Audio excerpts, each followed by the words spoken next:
আজ বাংলাদেশের ইতিহাসে এক উল্লেখযোগ্য দিন, যে দিনে দেশের মানুষ নতুন করে পুনরায় এ দেশে গণতন্ত্রের পরীক্ষিত শক্তি বিএনপিকে রাষ্ট্র পরিচালনার দায়িত্ব অর্পণ করার বিষয়টি মোটামুটি নিশ্চিত হতে পেরেছে। এই ব্যাপারে পরম করুণাময় আল্লাহ তাআলার কাছে কৃতজ্ঞতা এবং জনগণের প্রতি ধন্যবাদ জানাবেন আমাদের দলের চেয়ারম্যান জনাব তারেক রহমান।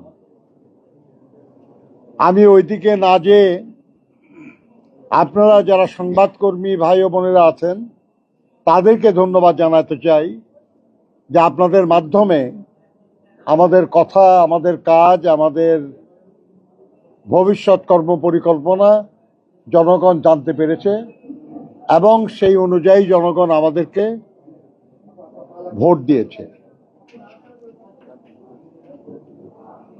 আপনাদের সবার প্রতি সেই জন্য ধন্যবাদ এবং কৃতজ্ঞতা জানাই। আজকে যেহেতু এটা কোনো বিএনপির পক্ষ থেকে আনুষ্ঠানিক কোনো প্রেস ব্রিফিং না, আমরা এখানে নির্বাচনী ফলাফল জানার জন্য এসেছিলাম। যাওয়ার পথে আপনারা আপনাদের সামনে কথা বলার জন্য আপনারাই আমন্ত্রণ করেছেন।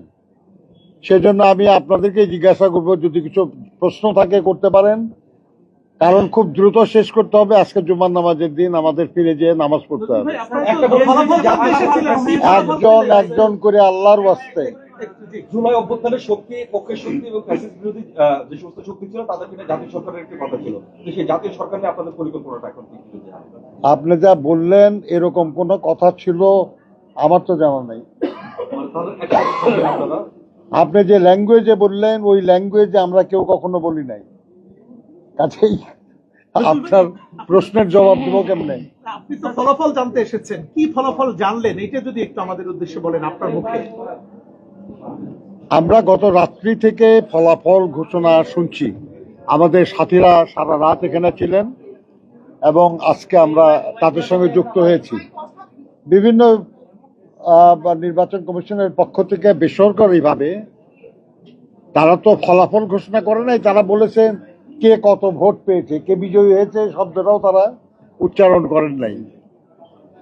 তো তার এর মধ্যে দিয়ে যতটুকু আমরা জেনেছি তাতে আমরা 2/3 বেশি আসনে বিএনপি বিজয়ী হয়েছে এবং বিএনপির সঙ্গে যারা যুক্ত ছিলেন জোটে তাদেরও অনেকেই বিজয়ী হয়েছেন।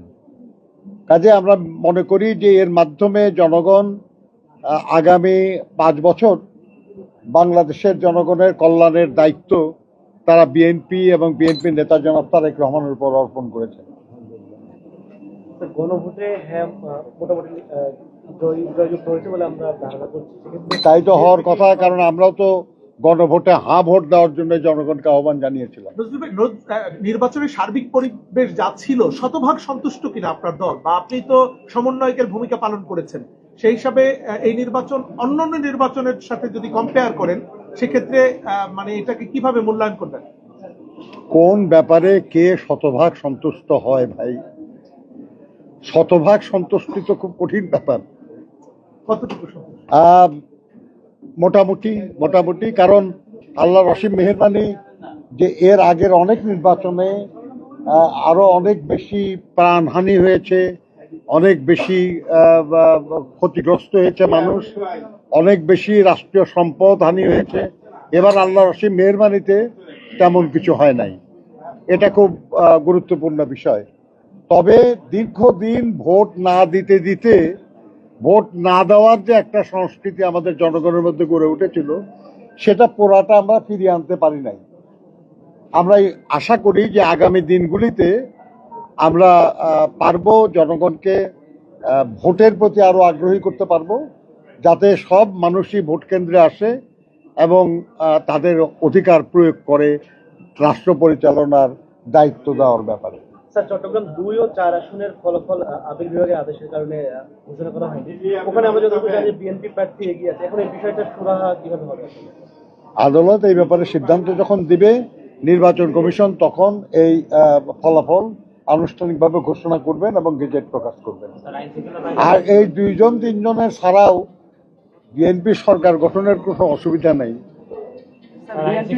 ভোটের আগে বিএনপির যে জরিপ ছিল এবং প্রত্যাশিত যে ফল, দুইটার মধ্যে আপনাদের সব মিলে দলের পক্ষ থেকে বক্তব্য রাখবেন আমাদের দলের চেয়ারম্যান জনাব তারেক রহমান।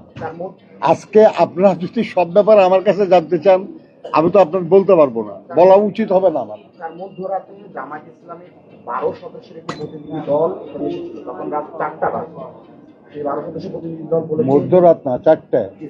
তারা বলেছে যে ভোটের যে ফলাফল সেখানে কিছুটা ঘোষামাজা করা হয়েছে এবং জনগণের রায় যদি প্রতিফলিত না হয় তাহলে তারা সামনের দিনে কঠোর আন্দোলন করবে।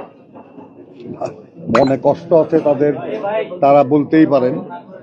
তবে কেউ কারোর বিরুদ্ধে কোনো অভিযোগ করলে সেটা প্রমাণের দায়িত্ব তার উপরই বর্তায়। যদি সত্যি সেরকম কিছু ঘটে থাকে তাহলে ওনারা সেটা প্রমাণ করতে পারলে যাদের বিরুদ্ধে তারা অভিযোগ করেছেন সেটা তাদের ব্যাপার, এটা আমাদের বিরুদ্ধে তো তারা অভিযোগ করেন নাই। আপনারা যে তৃতীয়াংশ আসলে আপনারা জয়লাভ করেছেন, আপনাদের যে জয়ের ব্যাপারে যে আশাবাদ ছিল তার সাথে সেটা মিলেছে কিনা বলেন, যে আপনাদের যেটা আপনার প্রত্যাশা ছিল আসন জয়ের। দেখেন, আমরা 292টি আসনে আমাদের প্রার্থীদের মনোনীত করেছিলাম। আমাদের তো ধারণা ছিল যে আমাদের সব প্রার্থীই জিতবে, এটা সবাই তাই মনে করে। এমনকি যারা 200-500 ভোটও পায় তারাও বিজয়ের আশা করে এই নির্বাচনে অংশগ্রহণ করে। তো এই ব্যাপারে এই প্রশ্নের জবাব তো কিছু তেমন দেওয়া যাবে না। আমরা বলি যে আমরা যাই হয়েছে, ইনশাল্লাহ আগামী নির্বাচনে নিশ্চয়ই আমাদের ফলাফল আরো ভালো হবে।